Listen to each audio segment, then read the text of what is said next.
What's up, guys? So today I'm actually going to be doing a three-part video where I'm going to discuss how I have learned to think like a trader. It is, like I said, it's a three-part video, it's a three-part series that I really want to pump out within the next few days or so. The first part being today. So what we'll be doing, we'll be discussing various topics. In this first part, we're really going to be discussing risk and analysis. We're going to be discussing topics such as what is risk, can we avoid risk, risk type, risk amount in dollars due to the risk type, how I do a quick risk calculation, and this is my quick hack. Uh, Analysis types. Is an analysis necessary? How long should you analyze for? What is the point of an analysis? And knowing what to look for. We're not going to waste any more time. We're going to get straight into it. What is risk? Risk is essentially a give forget, right? So in order to get anything in this world, you have to give. This is something that I've come to acknowledge, I've come to understand, and I know very well risk is not something that you can avoid, right? And I'll talk about this later on in this same video. But the risk is really a give forget. It's always where you have to give something in order to get something. And the fact that you're giving something suggests that you can lose it because you're not necessarily guaranteed to get anything back. In anything that you do, there carries risk. It basically goes along the lines of every action has an equal and opposite reaction. You go to a restaurant and you spend, let's just say you spend 200 bucks. There is a risk that that 200 bucks may not net you the amount of food worth 200 bucks, which means you've basically just risked 200 bucks and lost 200 bucks. Yeah, you might have gotten food, but the question is, was the food worth 200 bucks? Probably not. And anyone who actually, understands the way that risk and value works, it's a give forget. Anyone who understands that knows you go anywhere, you spend $200, you spend 200 bucks, you want to know that you're getting $200 worth of value, right? Or more, right? Or more. So risk is essentially where you give something of yourself to get something. Now, it doesn't have to be only money. It could be your time. You can risk your time. You can risk spending some time with someone, and it could be a worthwhile catch up or whatever, as well as it could be a waste of your time, which again is a risk. You risk spending 2 hours with someone only for them to waste your time. You can risk attention. All of these things are currencies, right? You can risk attention where you give something too much attention and it ended up not working out in your favor. Maybe you give a business too much attention and it didn't work out in your favor. You risked your attention. You can risk respect. You respect someone way too much and it ended up that they weren't who they said that they were. All of these things are risk. So risk is what it really is. It's give something from yourself to potentially get something back. The question is what I'm getting back worth the risk? And these are things that you have to take into account, take into consideration. The next thing is, can we avoid risk? And I said that I would talk about this later in the video, and I'm going to talk about it now. Can you avoid risk? Think about it. Comment below. Do you think you can avoid risk at all? The answer, no. You cannot avoid risk. I just spoke about different currencies, attention, respect, time, money, whatever. But you know that everything in this world actually carries risk. By you just stepping out of your house and walking into the street is a risk. By you just literally jumping into your car is a risk. By you just standing, I don't know, in your kitchen, cooking some food, cooking some chicken or something is a risk. Everything carries risk. Now, the question is, can we avoid risk? The answer is no. Are there things that carry inherently lower risk than others? Yes. What I'm trying to tell you is yes, you're not going to be able to avoid risk completely.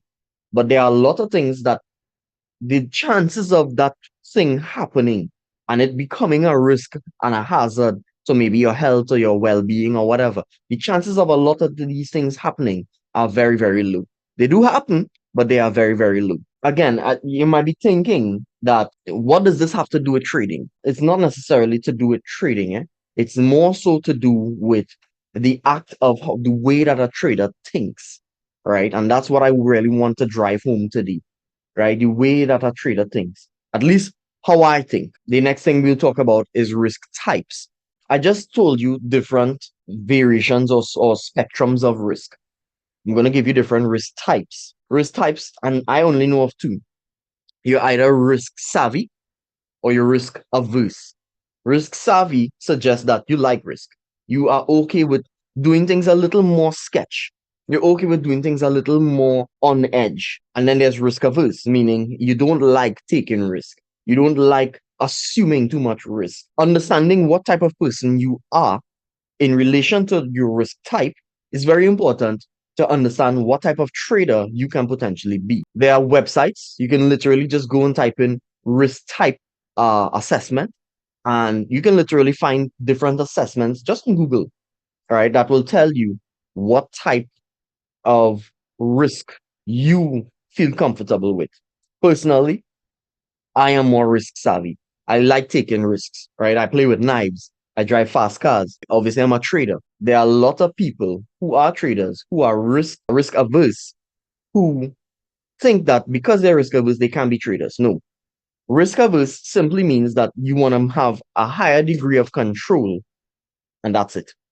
Risk savvy suggests that you allow more things to happen as they play out, as they unfold. Doesn't necessarily mean that because you're risk averse that you cannot be a trader. You can. I promise you. The next topic would be risk amount in dollars or currency due to your risk type. If you are a risk averse person, personally, I would risk probably the lowest amount possible. Probably the lowest amount possible, right? I would risk nothing more than 0.25% of my account. In dollars, let's just say if I have 100K account, I would not risk more than $250 per trade. You really want to control as many things as possible. One of the things that you can absolutely control is the amount of money you give up per trade. $250 on a 100K account. That's 0.25%. That's the max you go.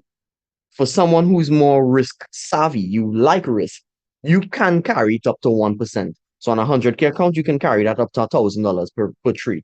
But there is a but. I would only advise going up to $1,000 per trade if I know what I am doing. As someone who is learning to trade, 0.25%.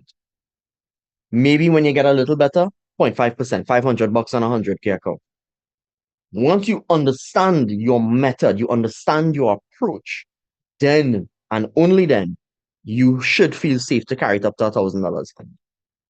Because something that I want you to understand here, you really want to be very careful of, even though you like risk, you really want to be careful of having unnecessary risk. The next thing is how I do my risk calculations. And this is my quick hack. It's a hack because it is halfway. You can use risk percentage calculators, and you could type it on Google, lot size calculator and all of that. But I have come up with a calculation of my own that I could pretty much do using my phone, and it is extremely simple. All you are doing is whatever your stop loss is in pips, you add a zero to that, and then you divide that by amount you want to risk. Let's assume you want to risk $1,000 on a trade, right? So, and your stop loss in pips is 25 pips. It's very simple, right? I'll put it on the screen for you. Don't worry. You want to risk $1,000 and your stop loss in pips is 25 pips. Like I said, all you're doing is adding a zero to your stop loss and dividing the amount of money you want to risk by your new stop loss. So that will be on your calculator, any calculator. This is no fancy thing. $1,000 divided by not 25 but 250, and that's going to give you 4. That tells me that in order to risk $1,000 using a 25 pip stop loss, I need to use 4 lots. Now, Remember, I told you this is a hack, meaning it's not the absolute right way to do it. What is the difference here? Different currencies or different assets have different pip values. What do I mean by that? Sometimes you might risk four lots on a trade and it doesn't give you $1,000 risk. Sometimes it might give you 700, or sometimes it might give you 1,200. That's because the currency or the pip value of that asset is different to that of other peers. The reason why I am okay with this method, however, I have found in my own experience, again, thinking like a trader, I have found the act of trying to find a lot size calculator, I have one day and type in all of the particulars and make sure that it is right to the T. It does not give me the best result. I'm willing to risk maybe 200, 300 more, 200, 300 less, just for my peace of mind. Because that way I know, based on using this information right here, right now, I can get into the trade a lot of the time, and you'll realize this in the next video. We'll discuss this in the next video, the next part of this video. You will realize that time is of the essence. Putting in all that data and typing in the different currency pair, different no. I don't have time for that. Right? As a trader, I'm trying to get to the execution of the trade in as smooth and as quick as a way of possible. The next thing is analysis type. Analysis type asks the question, what type of analysis should I be doing? Should I be producing a swing type analysis? Should I be producing a scalp type analysis? Should I be producing an intraday type analysis? These again rely on your risk type. Why? Because if I am someone who is risk savvy, I want to be very careful to make sure that when I am producing a certain amount of risk by taking a trade, I am being rewarded with a certain amount. A risk averse trader may not necessarily be asking for a big reward, right? Whereas a risk savvy trader is asking for a big reward because they're willing to risk more to potentially make more. The question that you have to ask yourself is, am I more afraid of risk? And if I am, then I maybe need to look into swing type trading. Swing type trading would have a wider stop loss, which means your reward may suffer a little. Doesn't necessarily have to be like that, but again, it's just something to take into account. You have to take the fact that I know I'm gonna probably have to use a wider stop loss on this trade, and thus it would make sense that I don't try to carry the trade on for as long as possible.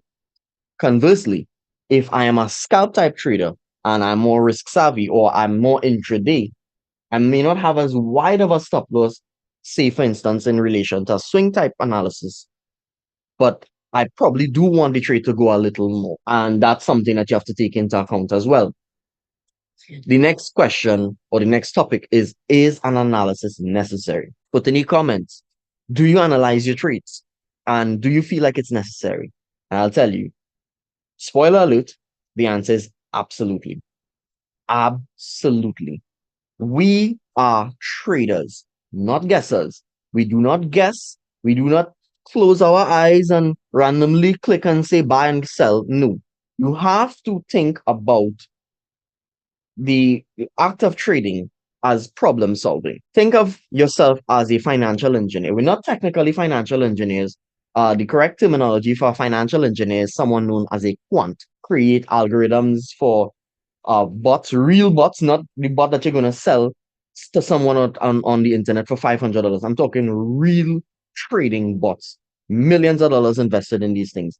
These are known, the people who create these things are known as quants. They do think pretty much like a trader, where they are trying to solve the problem that what is the market trying to do? You have to do the same thing. You have to ask your question, what is the market trying to do? And how can I use that to build a basis or build a picture such that I can trust it to take a trade? If you cannot answer that, what is the market trying to do, then you should not be taking that trade. What is the point of an analysis? Now, I'm skipping a question here, but what is the point of an analysis? It is literally for that. The point of an analysis is literally to get you to understand to the best of your ability what the market is trying to do.